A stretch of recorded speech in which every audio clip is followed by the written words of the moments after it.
Nutrisi yang baik dalam sistem produksi ikan sangat penting untuk menghasilkan benih yang bernilai ekonomis. Produk pakan yang berkualitas dan bergizi sehat dalam budidaya ikan secara umum, khususnya untuk reproduksi, sangat penting karena pakan merupakan 40 sampai dengan 50% dari biaya produksi. Riset mutu pakan ikan telah mengalami perkembangan dalam beberapa tahun ini.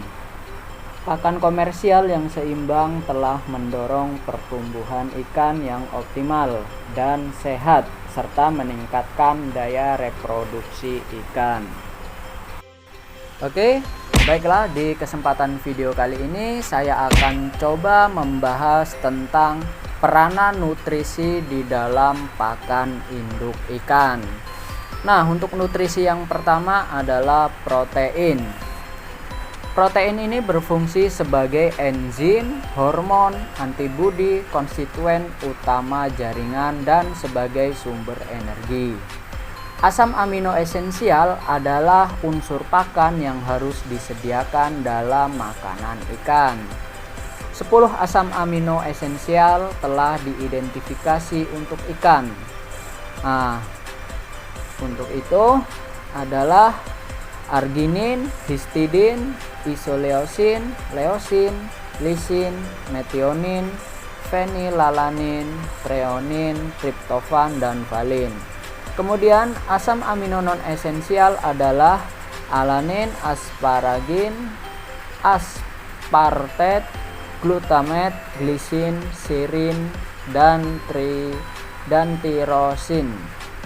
Jumlah nutrisi yang diperlukan telah diketahui untuk beberapa spesies ikan. Kemudian pada umumnya ikan membutuhkan protein kasar antara 25 hingga 55% dalam makanannya. Ini juga tergantung pada umur dan jenis-jenis spesiesnya. Agar pakan yang dibuat dapat memacu reproduksi ikan, maka perlu disusun ransum yang sesuai dengan kebutuhan ikan pada setiap stadia. Nah, untuk ransum ini adalah susunan bahan pakan yang seimbang dan tepat untuk ikan, sehingga mencukupi kebutuhan nutrisinya dalam satu hari. Perlu adanya metode penyusunan ransum yang tepat sehingga tercipta komposisi yang baik dan benar. Bila asupan nutrisi ikan tercapai dengan baik, maka akan diperoleh produktivitas yang tinggi. Nah, untuk nutrisi induk ini merupakan salah satu hal yang paling banyak diteliti. Hal ini karena mekanisme biologis seperti pematangan gonad merupakan proses yang sangat kompleks. Untuk perkembangan gonad dan fekunditas dipengaruhi oleh beberapa nutrisi, terutama pada pemijahan ikan yang berlangsung dengan periode vitelogenesis singkat. Pengaruh mutu pakan penting dalam pematangan gonad ikan dan perkembangan telur. Protein dan lipid merupakan komponen utama dari kuning telur. Bertindak sebagai sumber nutrisi yang digunakan selama biosintesis embriogenesis awal dan memungkinkan kelangsungan hidup yang paling besar dari embrio dan larva. Ya, menurut penelitian, protein yang terdapat di dalam telur ikan seperti lipoprotein, hormon, dan enzim menentukan kualitas telur. Akibatnya akan menentukan produksi benih dan benih pada skala besar.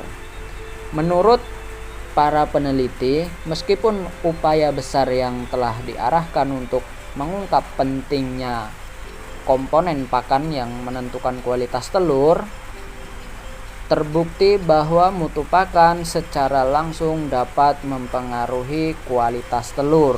Nah, untuk informasinya ini masih sangat terbatas.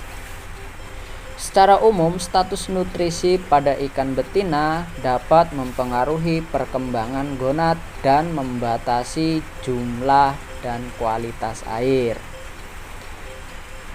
Level protein pakan induk mempengaruhi kelangsungan hidup larva dengan tingkat kadar protein yang sangat rendah, yaitu 10 sampai dengan 20%, dapat menghasilkan tingkat fertilitas telur yang rendah dan persentase abnormal larva yang sangat besar.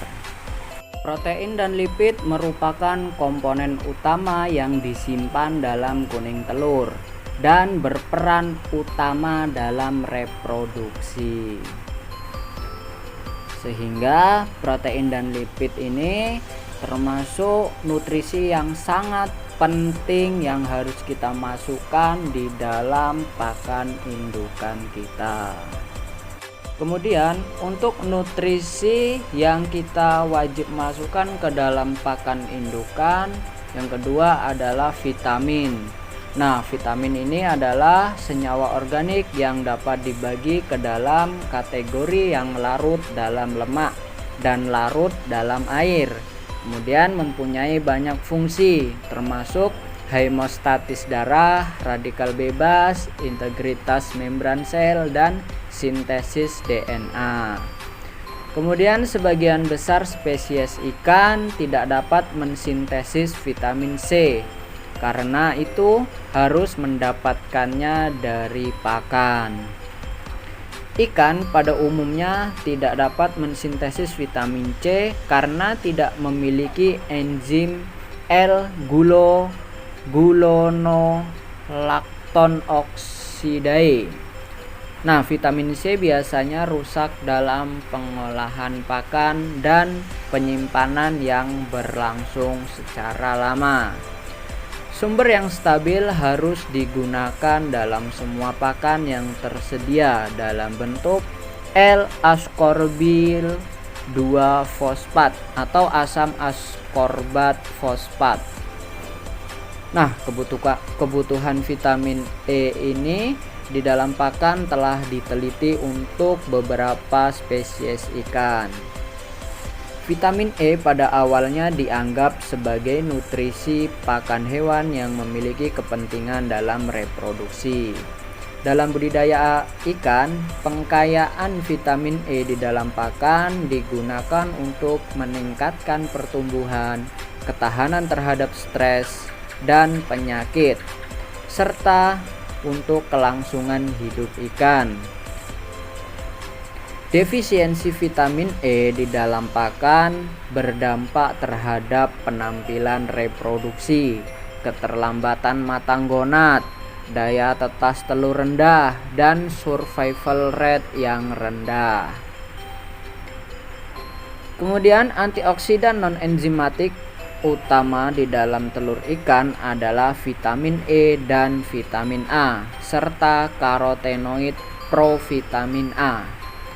Kadar vitamin E untuk kebutuhan telur ikan sebaiknya diberikan lebih besar pada ikan yang memiliki ukuran telur lebih besar, karena berhubungan dengan ukuran larva yang lebih besar serta awal keberlangsungan hidupnya. Nah, untuk fungsi utama dari vitamin E ini adalah sebagai antioksidan dan pembersih radikal bebas. Salah satu yang paling penting dalam proses fisiologis pada kebanyakan hewan vertebrata, vitamin E berperan penting untuk melindungi telur selama awal proses perkembangan embriogenesis.